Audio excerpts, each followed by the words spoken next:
Okay, we're officially halfway through the season, so now we definitely know who's good, right? Right?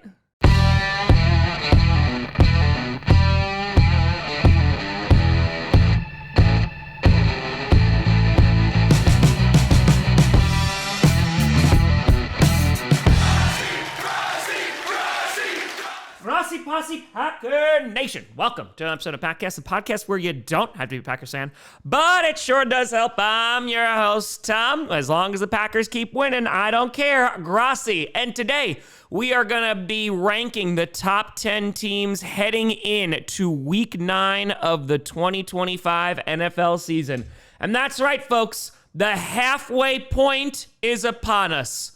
Whoa, we're halfway there. Whoa, we're living on a prayer. And that is a direct quote. And it seems like there's a few teams that are living on a prayer, where it's coming to injuries, whether it's recovering from blowout losses, and who knows, anything could happen in this NFL season, whether it's terrible officiating, even though that's been happening for a number of years now, or the Jets could even win a game. And heck, even the Dolphins won this week. So listen, chase your dreams. Anything can happen, because if the Jets can win a football game, you could do anything. And so before we get into the top 10, it's time to start off with some honorable mentions. The first honorable mention will be going to the LA Chargers, who whooped the ever-living crap out of the Minnesota Vikings, though they did not beat up the Vikings as much as KOC beat up Carson Wentz by keeping him in those two games, as Carson Wentz now has to get season-ending surgery. The guy has been an absolute tough SOB, as he was playing through 2.5 weeks. He had a torn shoulder, and going up against that Chargers defense, he was not having a good time, especially behind that offensive line. But we're talking about the Chargers here. Justin Herbert having another great day. Vidal was able to run all over that Minnesota defense. And Gadsden, who had his breakout game against the Indianapolis Colts, put together yet another phenomenal performance. And the Chargers, who have been beat up, they have Joe Alt back, and that has been a huge addition to that offensive line, as you saw this past Thursday. And ultimately for the Chargers, they are in a very competitive division in the AFC West. The Chiefs are surging, the Broncos are playing well, and it just feels like the Chargers are going to have some company as they try and win that division. The good news is, if that defense can stay healthy and they don't have a performance like they did against the Indianapolis Colts, they should be able to win a good amount of games. I still think they are a playoff contending team. As of right now, I'm not ready to put them in the top 10 just yet, but I had to give them an honorable shout out, and we will see this week if the worm has truly turned. Following that, another honorable mention. I'm sorry, they are out of the top 10 this week. You got the Tampa Bay Buccaneers. The Buccaneers won a weird-ass game against the New Orleans Saints, where Spencer Rattler, he eventually got benched. You got Tyler Shuck, who's coming in.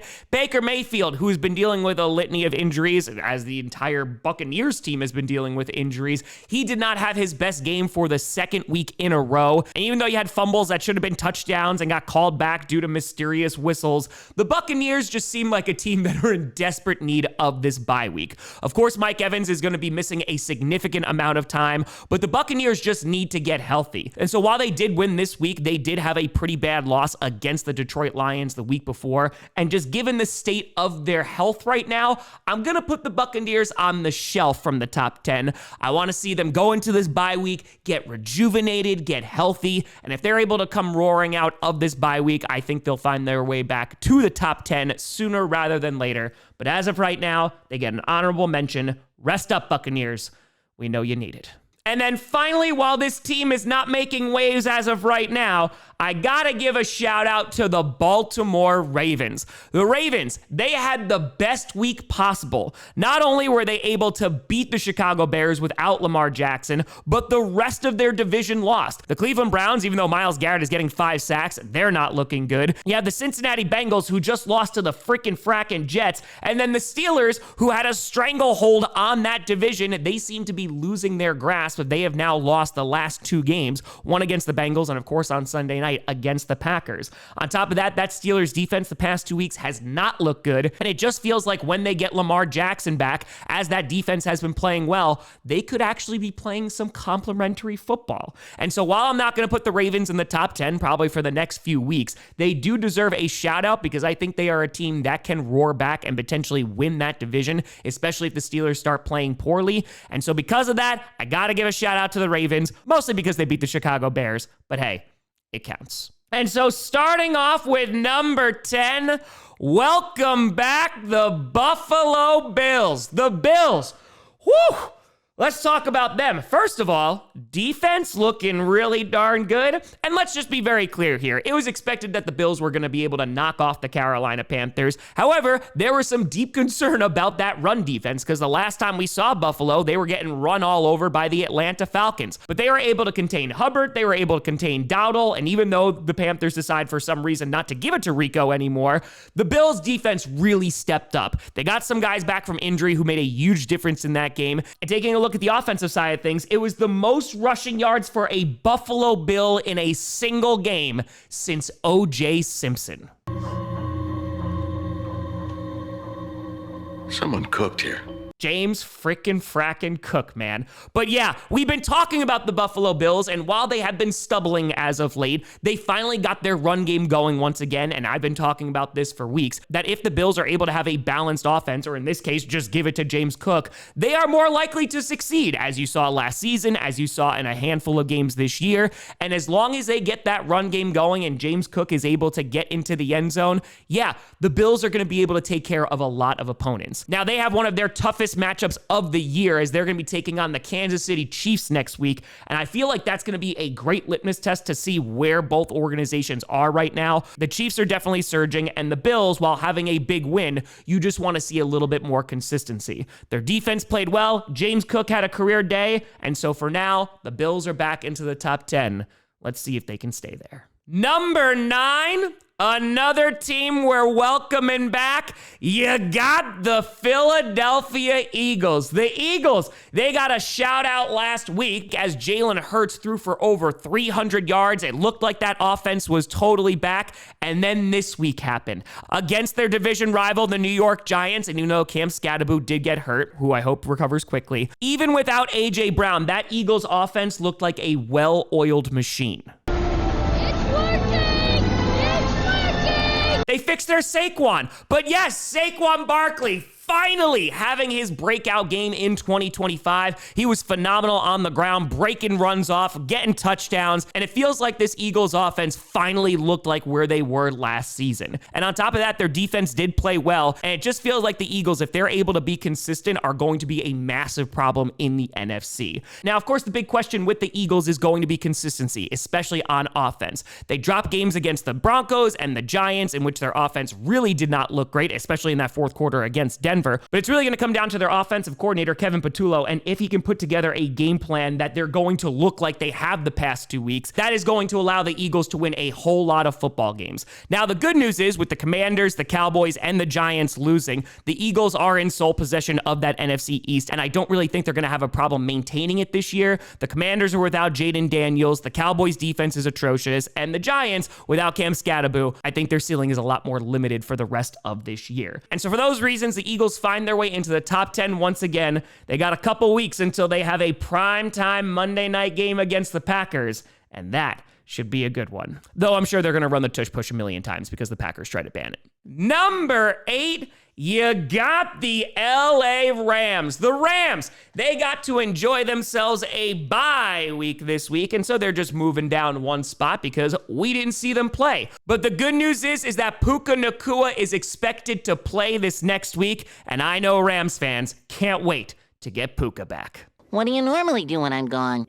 Wait for you to get back. And listen, I was hyping up the Rams a ton heading into the season, and they still feel like a dark horse team for me. You look at the San Francisco 49ers, who are falling apart at the seams, quite literally. Nobody can stay healthy on that squad. And while they still have a pretty good defense and they have CMC, they were beaten by the Texans this week. On top of that, the Arizona Cardinals, who are also on a bye, they somehow found a way to still lose a game, even though they didn't even play. And the Seahawks are going to be their main competition in the NFC West. But with Matthew Stafford having a really good good season, a really strong defense, and of course, Puka returning, and Devontae Adams already shows he's still got it. This can be a well-balanced team heading into the later parts of this season. They got it on offense, they got it on defense, and coming after a bye, if they can remain healthy, yeah, I think the Rams are going to cause all sorts of problems in the NFC. And who knows, they might be even above the Seahawks in the next few weeks. We'll see how things go. Number 7, you got the Kansas City Chiefs. The Chiefs moving up a spot from last week as they were able to take care of the Commanders on Monday Night Football. And after a shaky first half, the Chiefs were eventually able to pull away. And now, after 3 straight wins, it looks like the Chiefs are back in control.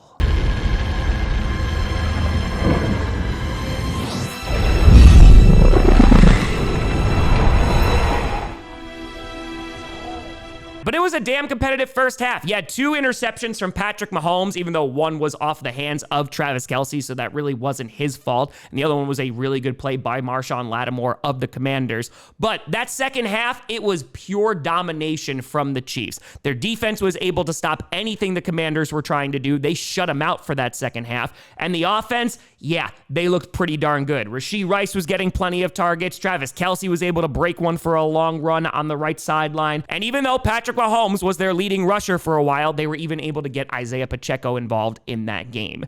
And while I feel like the Chiefs still haven't hit their stride yet, they are a team that everybody in the AFC is going to be worried about. Because once they make the playoffs, and I'm sure they're going to make the playoffs, they have the experience to beat any AFC squad. And you might be like, well, Tom, maybe things will be different this year. That's what we've been saying for quite some time. But as of right now, as we mentioned, they have a big matchup against the Buffalo Bills next week. We'll see if they're going to be able to contain James Cook. I think that will be the key to beating the Buffalo Bills next week. But as of right now, after winning 3 straight, the Kansas City Chiefs are back, and the rest of the league shivers in fear. Number 6, you got the Denver Broncos. The Broncos finally had the idea that instead of just playing in the fourth quarter, they play the entire game. My goodness, what an idea. Why didn't I think of that? But holy cow, let's talk about that Broncos offense. Bo Nix was looking pretty damn good on Sunday. And yes, it's against a very bad Dallas Cowboys defense, but we need to talk about that offensive game plan. I know Sean Payton has been under a lot of fire these past few weeks for some very interesting play calling, whether it's not getting the run game involved or whether it's just forcing swing passes or screen passes. But here, this offense looked electric. On top of that, that defense, which has been phenomenal all season, put together another great game. While they were forcing some pressure on Dak Prescott, the biggest thing is that they were able to force some turnovers. The biggest problem right now for the Broncos is Patrick Surtain. I know he is dealing with an injury. We'll see how that is going to look in the coming weeks. Of course, they cannot afford to lose him as he is their best player in the secondary. However, their pass rush will be able to hopefully contain things until he's able to return if it's anything significant. But for the Denver Broncos, you love to see their offense take a step this week. We've been making fun of them because they're only scoring in the freaking fourth quarter and we're still able to win football games. And now knocking off another NFC East opponent, they finally put together a full 4 quarters. And if the Broncos are able to do that every week, watch out. People are going to start to believe. Number 5, you got the Seattle Seahawks, another team who got to enjoy a bye week, hopefully getting healthier in that secondary. And the Seahawks, just like the Rams, they find themselves in a really good position. Their defense has been playing really well this year. And again, we talked about this last week. That team should get even better as their secondary gets healthier. You look at the offensive side of the ball, their offensive line's doing well. Sam Darnold's playing well. And I'm sure the Seahawks were hard at work during this bye week, planning their next game plan. It's just throw the ball to JSN. But JSN is playing like one of the best wide receivers in the league right now and deserves all the freaking credit. And yes, while you are a little bit worried as a Seahawks fan that maybe the offense is just a little too one-dimensional, if they're able to get a ground game going with Kenneth Walker and Zach Charbonnet, they can have a balanced attack. So while JSN is definitely the focal point of that offense, it's working. And if teams are still going to be unable to cover JSN, the Seahawks are going to keep on winning football games. And so right now they come in at number 5. We'll see how they look after the bye week because it's going to be real interesting when they eventually take on the LA Rams. And then the battle for the NFC West will truly begin. Number 4, You got the New England Patriots. The Patriots. I was worried about them a little bit. I still picked them to win in predictions, but I was worried going up against that really good Browns defense. And honestly, for good reason. Myles Garrett had a career day. He had 5 sacks, and in the first half of that game, it was pretty close. However, Drake May then said, okay, we're going to start destroying you now. As Drake May, every single week, just seems to have another highlight throw, and he has been rolling as of week. And honestly, it's starting to look like the original Empire has returned. We've decoded the intel from the First Order spy, and it confirms the worst. Somehow Palpatine returned. But talking about the New England Patriots, their defense has been really damn steady all season. And while Henderson, you would like to see him get involved a little bit more, Drake May has really progressed this season. And I think New England Patriots fans are all aboard the Drake May train as the new franchise quarterback. Now, with the Bills getting their big win against the Panthers, the Patriots definitely don't have too much ground to give up. But with their win over Buffalo and a pretty favorable schedule for the rest of the way, the Patriots look to be in really good shape and could win that division. And at bare minimum, I see them as a wild card team, which is what my expectations were for them before this season even began. If they could make it into the wild card, that meant that everything had gone well. And while you don't like Myles Garrett getting 5 sacks, the Patriots were able to rally, they put together a good game, and they find themselves in the top 5 at number 4. Number 3, you got the Detroit Lions. The Lions, just like the Seahawks and the Rams, had a bye week this week, and so they're going to be moving down a slot, which I'm sure Detroit fans won't be too happy about, the fact that they got leapfrogged during their bye week. I don't know if you're allowed to do that. This is a betrayal on levels that no one's ever seen! But the last time we saw the Detroit Lions, their battered secondary was able to take care of business against the beat-up Tampa Bay Buccaneers. McNeil was making a huge difference in that game, and their secondary, which was made of second and third strings, were able to hold it down basically the entire game. And for the Lions, let's just be honest here.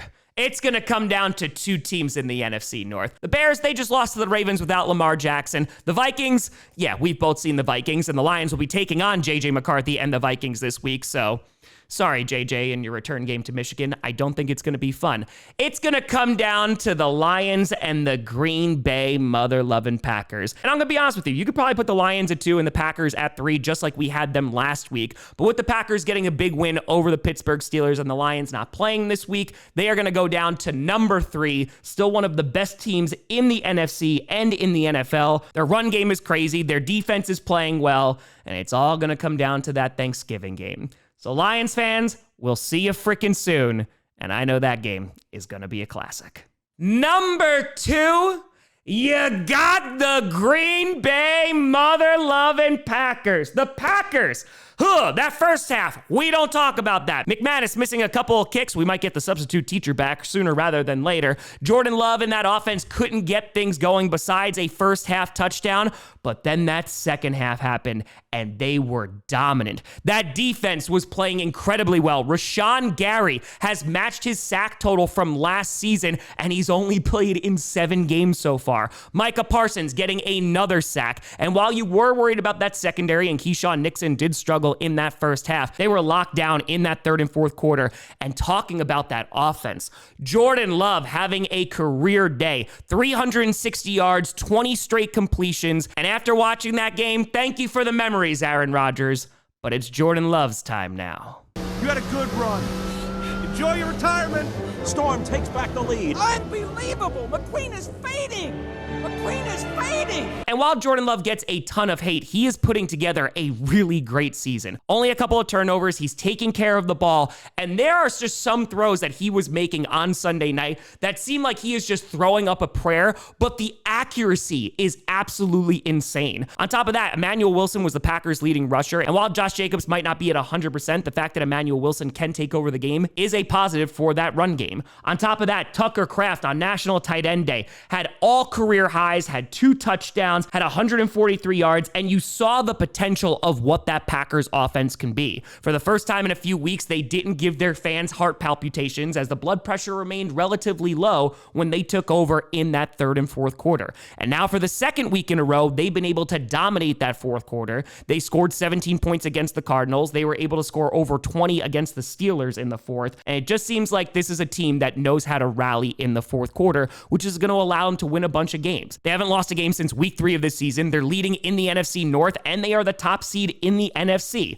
While they're barely holding on to it because they still got one less win than a bunch of other teams, the Packers deserve some respect, in my opinion. And so while you may disagree that they're at number 2, they could be at number 3, I think the Packers defense is playing darn well. Their offense and Jordan Love is playing phenomenal football. They got the Panthers next week, followed by the Philadelphia Eagles, so that run defense will definitely be tested.